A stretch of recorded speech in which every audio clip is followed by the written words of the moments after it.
and the Tea Party together could be a force to be reckoned with.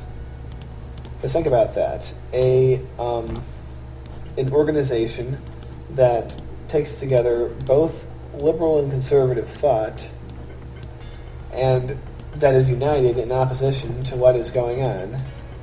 I think that, more than anything else, is going to be what puts pressure on these people. But alas, they're too tripped up on silly cosmetic things, to worry about, to even think about that. And I'm sure there are plenty of Tea Partiers and or Occupy Wall Streeters who are going to be offended that I even compare the one with the other. But really, if you are an Occupy Wall Street supporter, or if you are a Tea Party supporter, listen to me. You aren't that different. Be friends. Kiss and hug. Make little babies. Make little babies who occupy Tea Parties. That should be like the combination name, like the OTP name of Tea Party X Occupy Wall Street would be Occupy Tea Parties, or Occupy Tea or something. But that would be kind of a stupid name, so what am I saying? But the point stands. So, yes. Oh, man. Yeah, there have been problems like that in history where two groups of people have more in common than they do in opposition, which is why I'm so sad that World War II had to be Germany versus the US and the UK, because I think our three countries, the Germans, the Americans, and the United Kingdom, are all cut from the same cloth, and they should have been fighting on the same side. But we just sort of had what was essentially a civil war between various elements of this big family, and it was kind of sad. So there is historical precedent for this kind of stuff going on. Is that going to mess up my curve? Is that going to mess up my curve? No matter what I do, I'm going to mess up my curve. Oh, man. Well, if it's going to be messed up, it's going to be messed up. There's nothing that I can do about it. I can be cheeky and do this.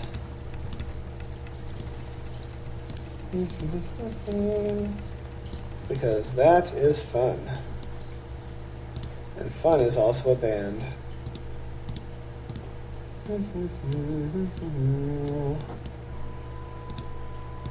But yes, those are my thoughts on that.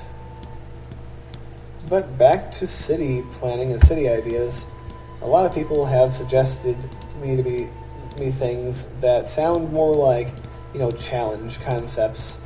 Like, build a city with only water towers and windmills and things, which don't really make different designs, but just sort of make the game harder, which I can understand. But that's not really kind of the thing I'm looking for. I'm not really looking to challenge I don't want to sound lazy. I'm not looking to sort of challenge myself by doing challenge ideas. I just want different design ideas to make things interesting, to make things a bit different. But I guess I could do one or two things that are challenging, a little tricky. Don't think there is anything wrong with that. But it'll be different. One thing that could be interesting is to build cities in the style of other cities from around the world. So if you have an idea for a city I could build in the style of, that would be something I would be interested in trying. If we're already building a city in the style of in the style of Venice. But what other styles of cities could we have? It's a fun thought. It's a fun little experiment to think about.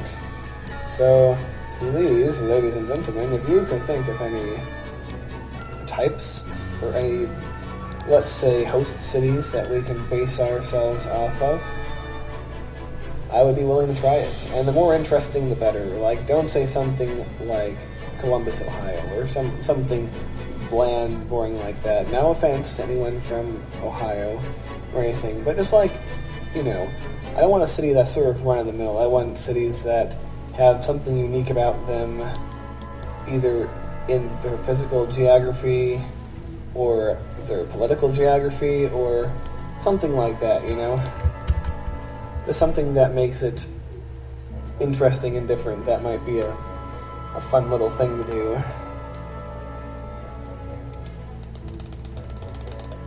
Oh man, I am happy to be making the money in this city. Makes me a happy cow.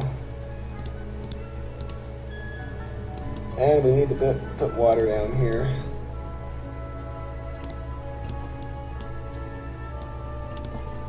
Learning from mistakes, we're not going to exclude areas 1 square wide because we're not as dumb as one might want us to believe. One thing I can say, though, politically speaking, about the liberals and conservatives is that they each have their own narrative. Whenever there's a story or something that goes on, they try to twist the facts to fit that narrative. And that is how people can look at two completely different things, and or two identical things, rather, and see it in two completely different ways. And to get straight truth out of either of these groups is very hard because they are going to twist things to their narrative. And I'm sure that we all have little narratives that we try to make things through, even in our own lives. Many of us have this complex, like, oh, I'm a long struggling person who's had to put up with all this stuff, and everything in your life is part of this huge struggle that my life is, and so it's not just something we do when we talk about politics or current events, but it's something that we do in our personal lives. And one thing that's interesting is I've been following the Trayvon Martin, George Zimmerman thing, and I don't even know if I want to talk about it because it's so recent and so controversial, and opinions are so heated. But it is really interesting to see the liberal narrative on this and the conservative narrative on this, and I find it to be a really fascinating story. Like, I usually don't care about what we have here, a nice manufacturing plant. But yeah, I don't know. Abandoned due to commute time, you balls. But yeah, it is very interesting to look at both the narratives, because what happened can be interpreted by a mainstream liberal and conservative narrative in two totally different ways. Like, it's almost like two completely different things happened, yet it's the same event. And I just find it fascinating. But which one do I agree with? Well, I'm not going to say. At least not now. If you're curious, you can ask me. Maybe I'll talk about it in the future. But hell, I mean, like I said, people get touchy about that. So it's going to have to be something that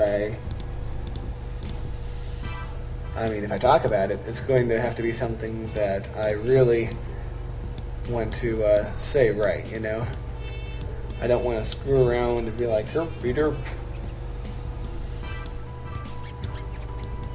But I think one thing that we can agree on, regardless of what lens we view this through, is that the whole thing was a tragedy, you know?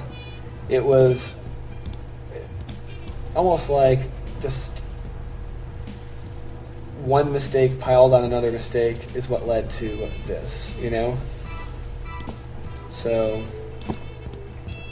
I think that's one thing we can all agree on, is that if both people involved had acted differently, or if even only one of them had acted differently, this entire thing could have been avoided.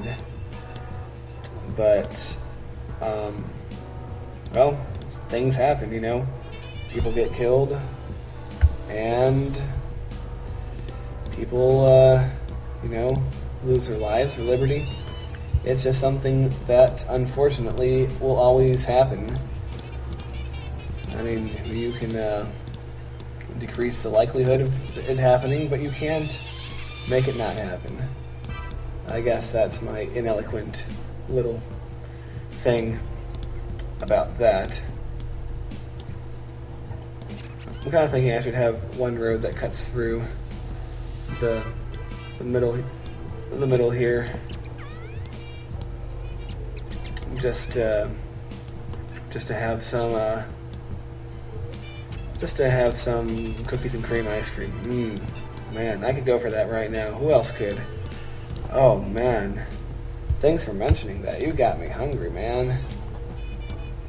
Ice cream is awesome. Dude, we should all get some ice cream right now.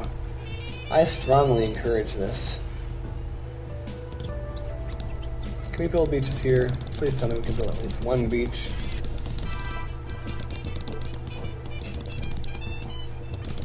I find it really hard to believe we can't build one beach. Let's delete this and go on a clicking rampage. Oh.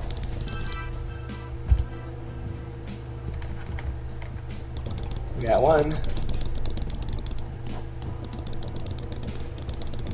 Is that all we're gonna get? Looks like it. Well, that's alright. That one is all we need.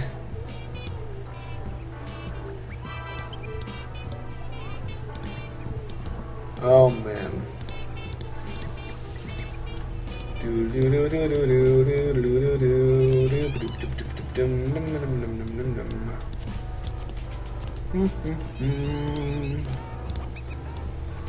I am really enjoying making the city, by the way. It's turning out quite the fun project for me, because I've meant to do this many times in the past, but I've always been stopped like, come on, you really want to do this? Nah, you want a city with skyscrapers, don't you? Yeah, you do. You want high density, you want skyscrapers, you want highways, you want all that.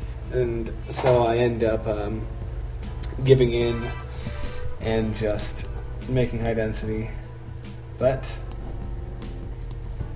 this is how it this is what happens when I don't give into that. Although it would be fun to have an alternate Valtimore where I turn it into high density and just sort of cope with the problems that that creates, like the need for more roads and highways and stuff.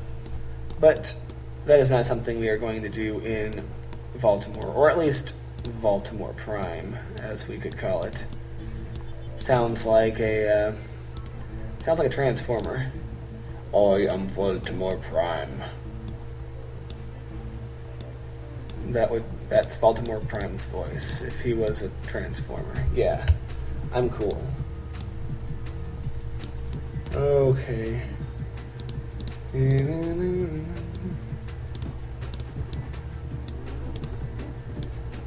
But yeah, we are going to have some residential, and if anywhere, this is the place that is going to get mansiony. I want to put little splashes of industrial here and there, because I am hoping that some of it will at some point turn into ooh, I get a statue.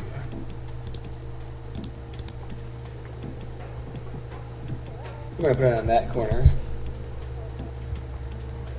A wonderful statue for the mayor. And we are having fireworks. Look, I built even another statue.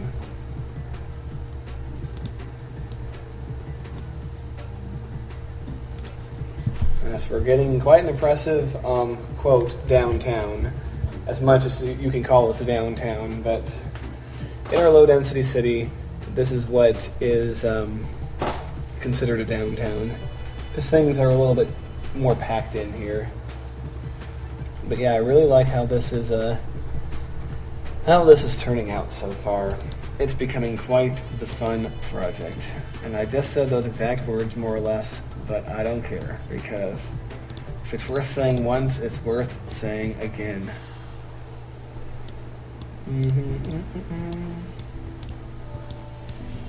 I really do think this whole area has sort of a Midwestern feel about it,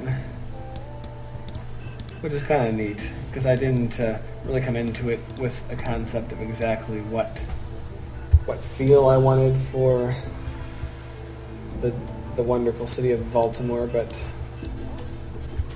we're kind of getting it. We're getting it. Taking the bong and hitting it. Not really. Oh no. We're going to pass it over this way, bro. Lol, lol, lol, lol, lol.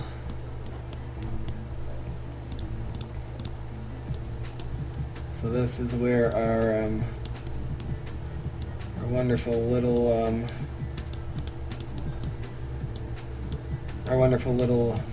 place connects. I wonder if there'd be enough traffic through here that I have to turn this into a road at some point.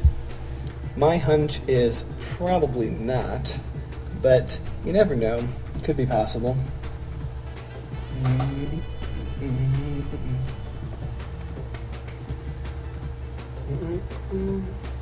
I do know for a fact that if we didn't have the nom installed, we'd already be putting roads freaking everywhere.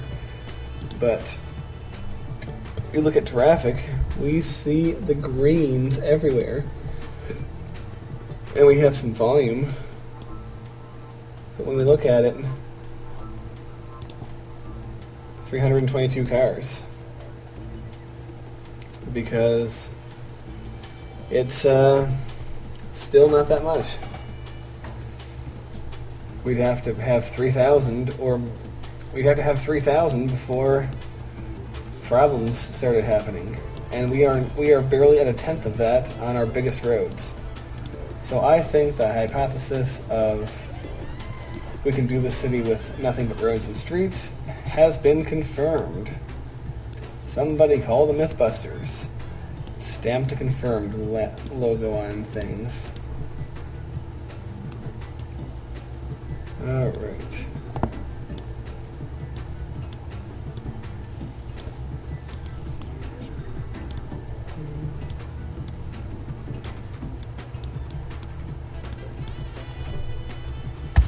And I'm kind of curious if anyone's using that road.